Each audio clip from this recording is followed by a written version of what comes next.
Salut à tous, aujourd'hui on se retrouve pour le déballage unboxing du Atop X-Pack 8 qui me vient de chez RC Moment. Comme d'habitude, avant de démarrer la vidéo, je vais vous dire de me laisser un pouce bleu ou un pouce rouge pour me dire si vous avez aimé ou pas le contenu et de penser à vous abonner si vous voulez voir d'autres vidéos de moi. Donc voilà, il arrive dans sa boîte. Voilà, il n'y a pas grand chose, pas grosse information dessus sur tous les côtés. Voilà. Derrière, on va voir 2-3 petites informations de sécurité. Devant, on va retrouver du coup le drone. On va voir qu'il a un capteur optique pour la stabilisation, la transmission en 2J à 4, le maintien d'altitude, décollage et atterrissage avec une touche et 3 vitesses. Allez, on passe tout de suite à ce qu'il y a dans la boîte. Hop.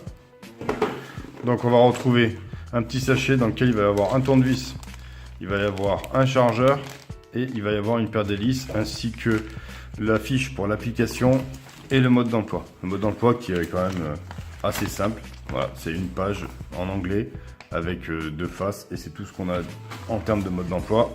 On va sortir, baisser un petit peu la caméra, ce sera plus simple. Voilà, on va sortir la radio, on va sortir le drone. On va regarder en premier, hop, la radio. Je vais laisser le drone là, ça je vire la boîte.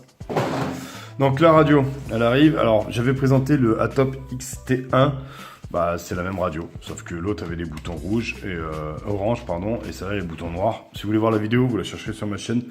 Comme elle n'était pas pour ce partenaire-là, je vais pas vous mettre le lien dans la description. C'était pour un autre partenaire. Donc on voit la radio, elle marche avec 3 piles AAA, les petites. En termes de boutons, on va avoir ici, c'est marqué un speed plus et moins, donc 3 vitesses, un bivitesse 1, 2 bivitesse 2, 3 bivitesse 3. Ici, le headless mode. Ici, on a les boutons photo et vidéo. Alors, quand j'appuie dessus, le drone réagit. Quand vous appuyez une photo, la LED derrière se met à clignoter. Et quand vous lancez une vidéo, ça clignote en continu. Le problème, c'est que j'ai pas vu où c'est que ça les a enregistrés et j'ai pas l'impression que ça les lance. Donc le drone réagit, mais n'enregistre pas forcément les vidéos et les photos via ces boutons. Il faudra le faire via l'appli qui s'appelle X-Pack, tout simplement, que je vous montrerai dans la vidéo de vol. Et on regardera ça ensemble. Donc ici, on a le support téléphone. Voilà, on doit pouvoir passer large du 5 pouces. Quoi. Bouton power. Donc pour allumer, il faut maintenir appuyé. Ici, on n'a rien sur le bouton. Ici, on a les flips. Donc quand il bute comme ça, vous êtes en mode flip. Ici, le petit bouton, c'est la calibration du gyro. Les flèches ici, ce sont des trims. Trim d'avance, trim de recul, trim de droite, trim de gauche. Ces deux boutons, alors je crois que c'était décollage et atterrissage automatique. Alors c'est pas tout à fait ça. Il faudra démarrer les moteurs pour pouvoir faire le décollage. Après par contre, comme les moteurs sont allumés, quand vous appuyez, il vient se poser. Alors moi j'ai appuyé, la première fois j'ai fait un appui court et le drone est a juste coupé les moteurs. Comme si ça avait fait un arrêt d'urgence et il est tombé. Donc il faudra tenir appui long pour pouvoir le faire atterrir doucement. Voilà, on a vu la radio. On va regardez maintenant le drone. Je vais éteindre la radio. Alors pareil, c'est appuyer longtemps pour allumer et éteindre la radio. Donc qu'est-ce qu'on a? Donc on a sa batterie qui est une batterie rack qui est super dure à render. Voilà, batterie de 3 volts 7 pardon, 800 mAh qui va lui donner à peu près 6 à 7 minutes d'autonomie pour 90 minutes de charge. Ici on voit il y a un trou avec écrit CHA, c'est le trou de charge dans lequel il faudra venir brancher le chargeur qu'on a ici dans le sachet. Tac, vous venez le brancher comme ceci. Tac, la lumière s'allume quand elle s'éteint, la batterie est chargée. Voilà. Qu'est-ce qu'on a d'autre sur le drone? Alors on a les 4 bras qui sont avec protection anti-repli. Alors il faudra forcément d'abord déplier les bras arrière. Voilà, tac, jusqu'au cran. Enfin pas vraiment le cran, mais on voit qu'ils tiennent. Pareil sur les 4. Voilà, une fois que vous avez déplié l'arrière, seulement à ce moment-là, vous pouvez déplier l'avant. Il faut juste que je le trouve. Voilà. Donc ils sont verrouillés. Donc pour les plier, même principe, il faudra d'abord plier les pneus avant, les bras avant et venir appuyer sur le téton là avant. Voilà. Dessous, on a le capteur de positionnement, ce qui l'aide à être à peu près plus stable. Alors du coup, ça lui ça le perturbe pendant les 15 premières secondes de vol. Il est un peu pas très stable, on va dire. Et après, ça va mieux. Mais il faut lui laisser, quand on décolle, il faut lui laisser à peu près 10 secondes pour qu'il se stabilise bien.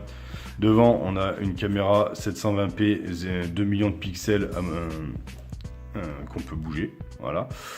Avec retour Wi-Fi sur l'application. Les deux lumières blanches devant. Le bouton Power ici. Ici, on a la LED verte de fonctionnement. Et on n'a pas de SD, puisqu'il fonctionne en Wi-Fi. Voilà.